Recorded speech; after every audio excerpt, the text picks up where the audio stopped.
একটা বিষয় নিয়ে আজকে অনেকদিন ধরে হচ্ছে সোশ্যাল মিডিয়াতে কন্ট্রোভার্সি হইতেছে, তা আমি ভাবছিলাম সেই বিষয় নিয়ে একটু কথা বলবো। তার আগে হচ্ছে যে কোন মৌ নাকি বিদেশে বসে বসে পটর পটর করে, অনেক পটর পটর করে বিদেশে বইবে, মানে তার কামই হচ্ছে বিদেশে বইবে ভিউ ব্যবসা করবো। ওই দেশে তার কোনো কাম কাজ নাই, কাম করে খাইতে হবে। তো অনেক দেখে বাংলাদেশের যদি বড় বড় সেলিব্রিটি একটু আঙ্গুল দিয়ে যদি কথা কয়ে যদি নিজের ট্রেন্ডে থাকতে পারি, টপে থাকতে পারি, আবার তার বিদেশে কেউ ধরতে পারতেছে না। তা আমি একটু যে ওনার নাম মৌ নাকি আমি কইতে পারি না, ভালো করে ওনার নাম জানতে হইব, কিন্তু ওনার পটর পটরটা একটু শুনি।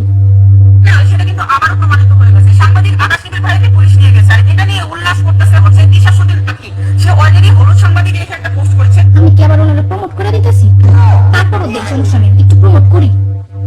যে হলুদ সাংবাদিক পট খেয়েছে কিনা সেটা তোমরা বুঝতে পারবা। কে পট খাবে আর কার কি হবে। টনির সকল অপকর্ম বের হবে। আর শুধু টনি না, বাংলাদেশের টনি সহ যত ছাত্রী আছে সকল ছাত্রীকে বের করা হবে। কি কর? আর আমাদের বাংলাদেশ ছাত্রী, বাংলাদেশে যে সকল ছাত্রী আছে, তুমি আপা ছাত্রী, উনি মানে কষ্ট করে নিজে ওই পর্যায়ে গিয়ে দাঁড়াইছে। তোর মতো তো ওই যে বিদেশে বিদেশ বসে, আমি ইনসাল্ট করছি না, আমি তোকে বলছি, মানে যে মহিলা কিনা বলছো যত ছাত্রী আছে সব কয়টারে বের করবো। আরে তুই আর হচ্ছে আকাশ নিবিড় হলুদ সাংবাদিক, ওরা হচ্ছে আমাদের যে টনি আপা, পরে হচ্ছে যে তিশা সতীন আখি, পরে হচ্ছে বর্ষা চৌধুরী, ওদের গোয়াচারণ দিয়ে তোরা হচ্ছে স্টপে থাকিস, বুঝছো? তোদেরকে তো কেউ চিনে না। তোরা হলুদ সাংবাদিকরা, তারপরে হচ্ছে যে তুই বিদেশ বসে বসে মানুষের গায়ে আঙ্গুল দেশ, তোরা এখন প্রমোট করলাম, তো তোরা হচ্ছিস কি ওদেরকে আঙ্গুল দিয়ে তারপর হচ্ছে টপে এসে দাঁড়ায় থাকিস। কার কখন কোন জায়গায় আঙ্গুল দিতে হবে, কার নিয়ে কখন সমালোচনা করতে হবে। ইসলামে কিন্তু আছে, সমালোচনাকারীকে কিন্তু ইসলাম হচ্ছে প্রশ্রয় দেয় না। মানুষকে নিয়ে যখন মানুষ কটূক্তি করে তখন কিন্তু ওদেরকে কেউ প্রশ্রয় দেয় না। তো শুনি, সাগরণীর কথা আমরা ভুলে যাই না। কেউ বলে নাই তো। পর্যন্ত দিয়েছে। তো আমাদের বাংলাদেশের সাংবাদিকদের আমার সত্য উন্মোচন কোনটাকে বলে? মানুষের এই যে পার্সোনাল বিষয়টাকে খোঁচা দিয়া নাকি সত্য উন্মোচন করা হয়? তা আমি আপা যদি হচ্ছে আপনার পিছনে যদি সত্য উন্মোচন করার জন্য মানুষ লাগানো হয়, দেখবো আপনার অনেক গোয়ার তলে বেজে বসছে। আমি আবার হচ্ছে খাস বাংলা বলি, তো আমার বাংলা ভাষণ আবার আমার অডিয়েন্সদের পছন্দ হইব না। ঢাকা খাইতে খাইতে মুখ দিয়ে খাস বাংলা বের হয়।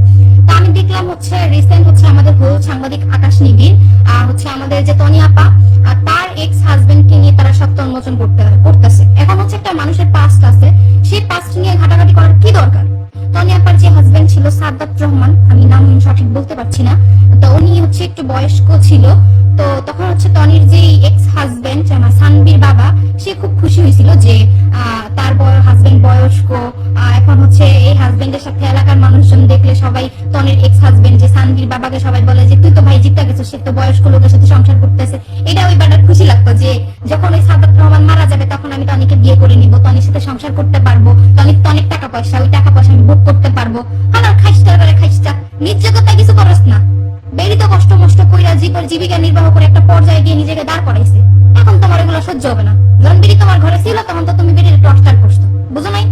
নিজে জিনিস রাখতে পারো নাই, নিজে হচ্ছে যত্ন করে রাখতে পারো না। এখন মহিলা ভালো একটা পর্যায়ে গিয়ে দাঁড়াইছে, এখন তোমার সহ্য হচ্ছে না, এখন তুমি আকাশ নিবিড়ের গোয়াচারণ দাও। আর আকাশ নিবিড় তো জন্মগত ভাবেই হচ্ছে নিজে কিছু করতে পারে না, নিজের ওরকম অ্যাবিলিটি নাই কিছু করার। হচ্ছে কোন সেলিব্রিটির গোয়া খোঁচা দিয়া হচ্ছে নিজেকে টপে রাখা যায়, ট্রেন্ডে রাখা যায়, মায়েরে বোনেরে 14 গোষ্ঠীর শুইতে দালালি করানো যায়, এই চিন্তাই করো তোমরা, বুঝতে পারছো?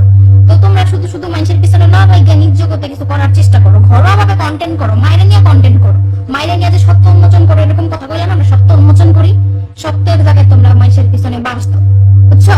তো মানুষের পার্সোনাল বিষয়ে হাত দেওয়ার কারো অধিকার নাই, তোমরা সেই কাজই করো, মানুষের পার্সোনাল জ্ঞান বলতো, বুঝতে পারছো? এটা সত্য উন্মোচন বলে না, ওটারে বলা হচ্ছে মানুষকে হ্যারাসমেন্ট করা। সেটা তোমরা বুঝো না। ওই যে মৌ নাকি বিদেশে বয়ে বলো যে সত্য উন্মোচন করতে গিয়ে সাংবাদিক কারাগানি মারা গেছে, ওই সত্যের সাথে এই সত্যের অনেক তফাৎ আছে। এটা হচ্ছে একজন মানুষের পাস্ট, এই পাস্ট ধরে টান দেওয়ার তো তোমাদের রাইট নেই।